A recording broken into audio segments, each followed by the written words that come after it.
কর্ণফুলী এজে চৌধুরী কলেজের ব্যবস্থাপনায় আয়োজিত অনলাইন ক্লাসে সবাইকে স্বাগত জানাচ্ছি। আমি বিশ্বজিৎ বিশ্বাস, প্রভাষক, জীববিদ্যা, কর্ণফুলী এজে চৌধুরী কলেজ।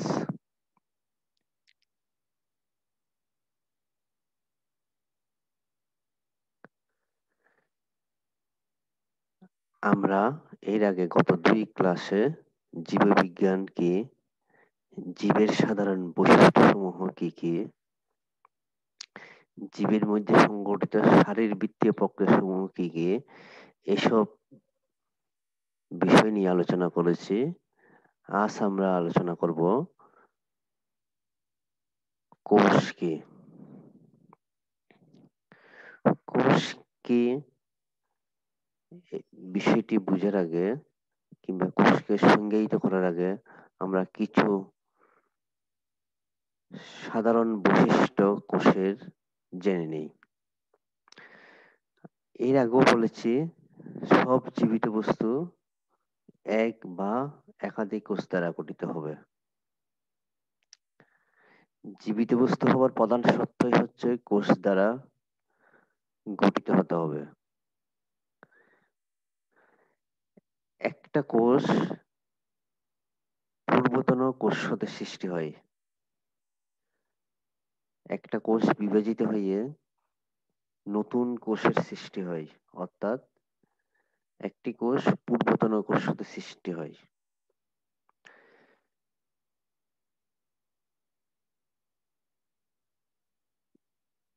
যেহেতু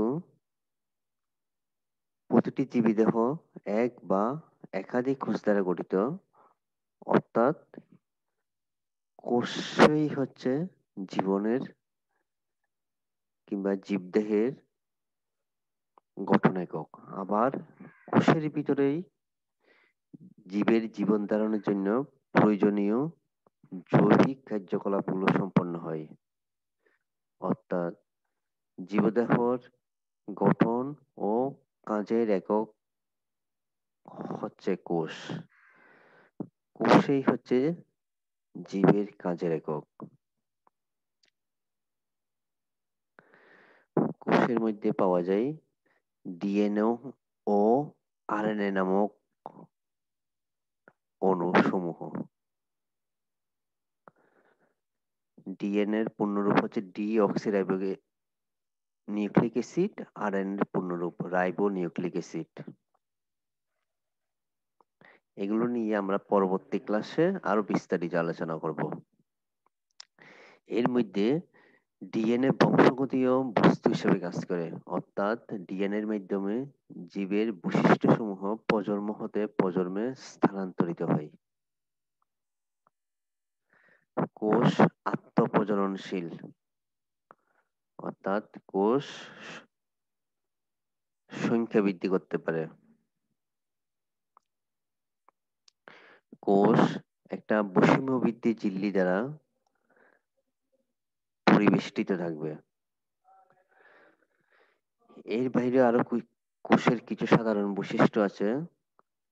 কোষ চারপাশের যে কোনো উত্তেজনায় সাড়া দিতে পারে। একটি হোমিওস্ট্যাটিক অবস্থা, অর্থাৎ পরিবেশের অবস্থার তারতম্যের মাঝেও অভ্যন্তরীণ স্থিতি অবস্থা কোষ বজায় রাখতে পারে। সময়ের পরিক্রমায় যে কোনো কোষ অভিযোজিত হতে পারে, অর্থাৎ পরিবেশের সাথে খাপ খাওয়ানোর জন্য একটা কোষে রূপান্তর ঘটতে পারে। পরিবেশ হতে প্রয়োজনীয় যে কোনো কাঁচামাল কোষ গ্রহণ করতে পারে।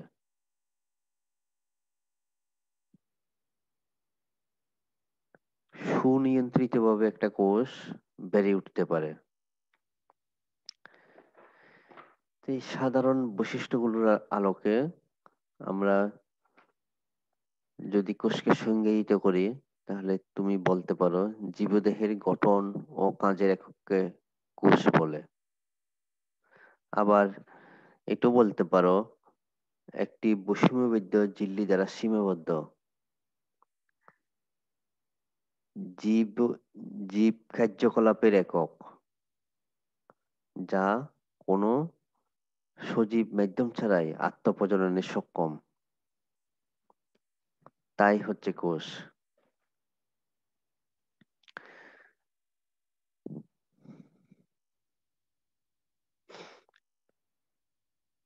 এরপর আসে কোষের প্রকার নিয়ে। কোষ নিউক্লিয়াসকে কোষীয় একটা অঙ্গাণু হচ্ছে নিউক্লিয়াস। এই নিউক্লিয়াসকে ভিত্তি ধরে কোষকে দুটো ভাগে ভাগ করা যায়। একটি হচ্ছে আদি কোষ, আর একটি হচ্ছে প্রকৃত কোষ। আমরা বলেছি নিউক্লিয়াসকে ভিত্তি করে কোষকে দুই ভাগে ভাগ করা যায়, আদি ও প্রকৃত কোষ। তাহলে নিউক্লিয়াস কি? এটা একটি কোষীয় অঙ্গাণু। নিউক্লিয়াস কি সেটা আমরা দেখি। এটা একটি নিউক্লিয়াসের ছবি। আমরা পরবর্তী যে কোনো ক্লাসে নিউক্লিয়াসের বিস্তারিত গঠন আলোচনা করব। এখানে শুধুমাত্র নিউক্লিয়াসের বিভিন্ন অংশগুলোর সাথে পরিচিত হই।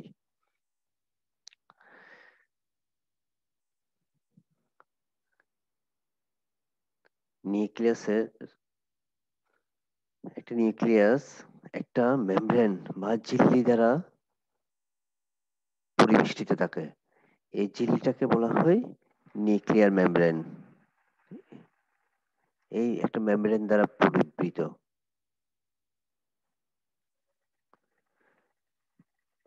নিউক্লিয়াস, নিউক্লিয়াসের ভিতরে এই গোলাকার বস্তুটি নিউক্লিওলাস।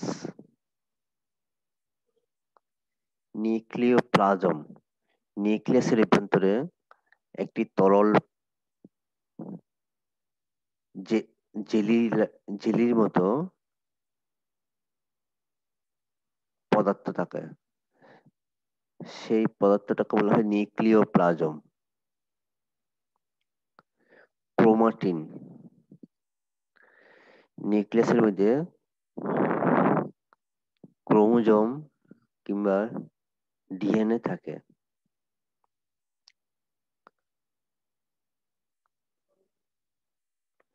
অর্থাৎ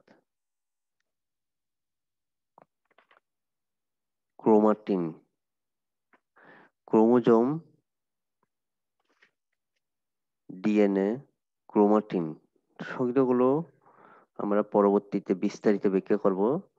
এখানে শুধু এতটুকুই জেনে রাখো, নিউক্লিয়াসের অভ্যন্তরে ক্রোমোজোম থাকে। এই ক্রোমোজোমটাকেই এখানে আমরা চিহ্নিত করেছি ক্রোমাটিন নামে।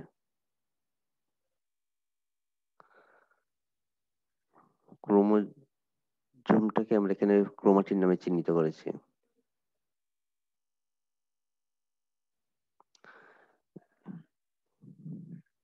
ক্রোমাটিন, হ্যাঁ, ক্রোমাটিন আবার দুইটা প্রকার থাকে, একটা হেটেরোক্রোমাটিন আর একটা হচ্ছে ইওক্রোমাটিন।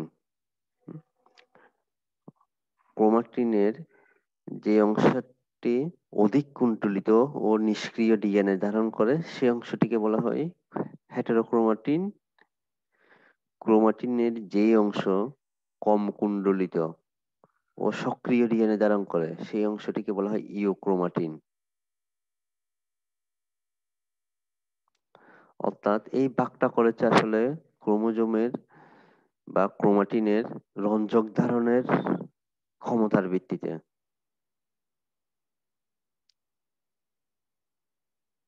যাক, এগুলো আমরা পরবর্তীতে আলোচনা করব। সাধারণত এখন এতটুকুই জেনে রাখো,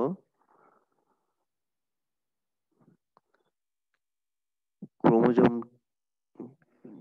নিউক্লিয়াসের ভিতরে ক্রোমোজোম থাকে। এই ক্রোমোজোমকে আমরা এখানে ক্রোমাটিন হিসেবে চিহ্নিত করেছি। কিংবা ক্রোমাটিনের মূল উপাদানটাই হচ্ছে, ক্রোমোজোমের মূল উপাদানটাই হচ্ছে ক্রোমোটোম, যেটা আসলে প্রকৃতপক্ষে ডিএনএ এবং প্রোটিন দ্বারা গঠিত যৌগ।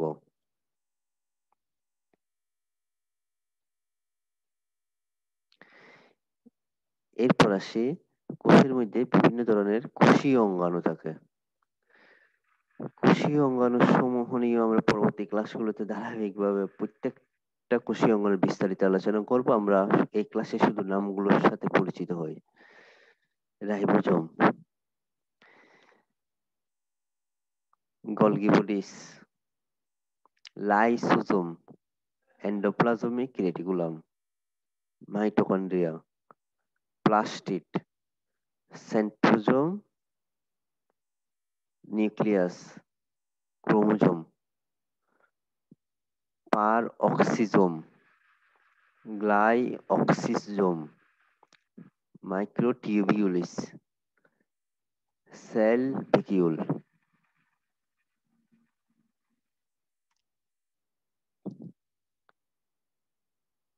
এরপরে আমরা একটা আদিকোষের ছবি দেখি এবং আদিকোষের সাথে প্রকৃত কোষের পার্থক্যটা দেখি। আমরা বলেছি নিউক্লিয়াসের কে ভিত্তি করে, নিউক্লিয়াসের ধরনের উপর ভিত্তি করে কোষ দুই প্রকার, একটি আদিকোষ, একটি প্রকৃত কোষ। একটি আদিকোষের ছবি, আদিকোষের মধ্যে অন্তর্ভুক্ত ব্যাকটেরিয়া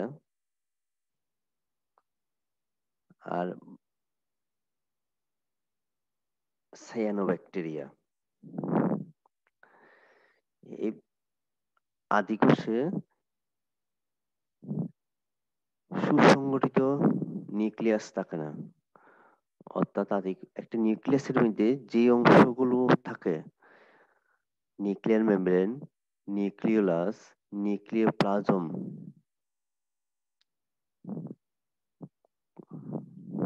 ক্রোমোজোম বা ডিএনএ, সবগুলো অংশ থাকলে নিউক্লিয়াসকে বলা হবে একটি সুসংগঠিত নিউক্লিয়াস। এখন নিউক্লিয়াসের মধ্যে যদি নিউক্লিয়ার মেমব্রেন, নিউক্লিওপ্লাস অনুপস্থিত থাকে, তখন সেই নিউক্লিয়াসটিকে আমরা সুসংগঠিত নিউক্লিয়াস বলবো না। যেমন আদিকোষের নিউক্লিয়াসটি দেখো তুমি, আদিকোষে থাকে যে একটা বৃত্তাকার ডিএনএ অণু। হুম? এই আদিকোষে নিউক্লিয়াসটি ঠিক নিউক্লিয়াস না, এটা হচ্ছে নিউক্লিয়য়েড, অর্থাৎ নিউক্লিয়াসের মতো, নিউক্লিয়াস না। হুম? নিউক্লিয়েট শব্দের অর্থ হচ্ছে নিউক্লিয়াসের মতো। হুম? এখানে শুধু ডিএনএটাই উপস্থিত, নিউক্লিয়ার মেমব্রেন, নিউক্লিওলাস অনুপস্থিত। আর দ্বিতীয়ত হচ্ছে আদিকোষে আমরা যে কোষীয় অঙ্গাণুগুলোর সাথে পরিচিত হয়েছি, রাইবোজোম, লাইসোজোম, গলগি বস্তু, মাইটোকন্ড্রিয়া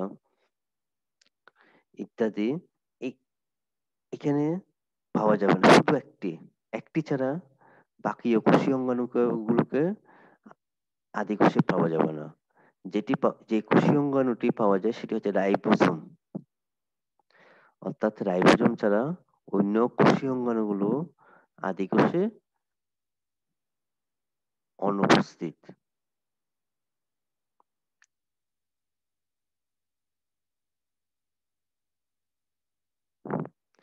এবার আমরা দেখি একটি প্রকৃত কোষের ছবি। এটি একটি উদ্ভিদ কোষের ছবি। দেখো তোমরা এই কোষের নিউক্লিয়াসটি, হুম?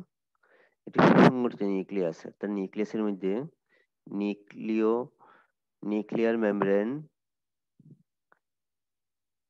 নিউক্লিয়ার মেমব্রেন, ক্রোমোজোম বা ক্রোমাটিন তন্তু, নিউক্লিওলাস উপস্থিত, অর্থাৎ নিউক্লিয়াসটি একটি সুসংগঠিত নিউক্লিয়াস এবং অন্যান্য কোষীয় অঙ্গাণুগুলো উপস্থিত, মাইটোকন্ড্রিয়া,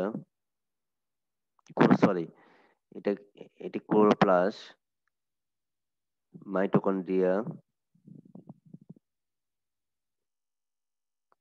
এন্ডোপ্লাজমিক রেটিকুলাম,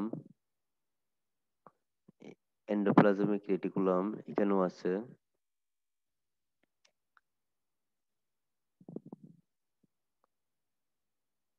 প্লাস্টিড,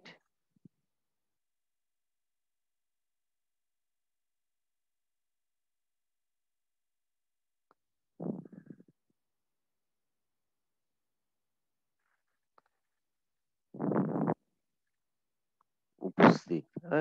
এই কোষ গহ্বর, সব ধরনের কোষীয় অঙ্গাণুগুলো উপস্থিত। একটি প্রাণী কোষের ছবি।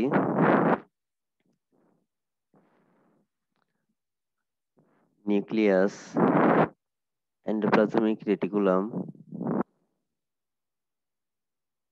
মাইটোকন্ড্রিয়া, গলগি বস্তু,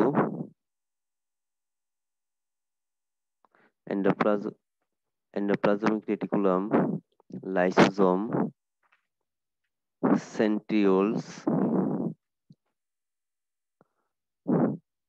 অর্থাৎ সব ধরনের কোষীয় অঙ্গাণু উপস্থিত। তাহলে আদি এবং প্রকৃত কোষের পার্থক্যটা কি হলো? আদি কোষে সুসংগঠিত নিউক্লিয়াস নেই, প্রকৃত কোষে সুসংগঠিত নিউক্লিয়াস উপস্থিত। আদি কোষে রাইবোজোম ছাড়া অন্যান্য কোষীয় অঙ্গাণুগুলো অনুপস্থিত। প্রকৃত কোষে সব ধরনের কোষীয় অঙ্গাণু উপস্থিত। আদি কোষের উদাহরণ ব্যাকটেরিয়া, সায়ানোব্যাকটেরিয়া। প্রকৃত কোষের উদাহরণ আমাদের পরিচিত উদ্ভিদ কোষসমূহ, প্রাণী কোষসমূহ, ছত্রাক কোষসমূহ, শৈবালের কোষসমূহ,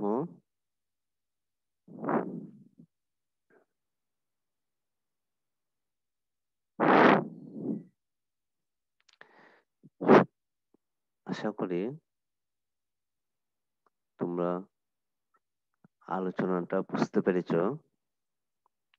আমরা যে আলোচনাটা করেছি তার যদি আমরা সারাংশ করি, আমরা বলতে পারি কোষ কি?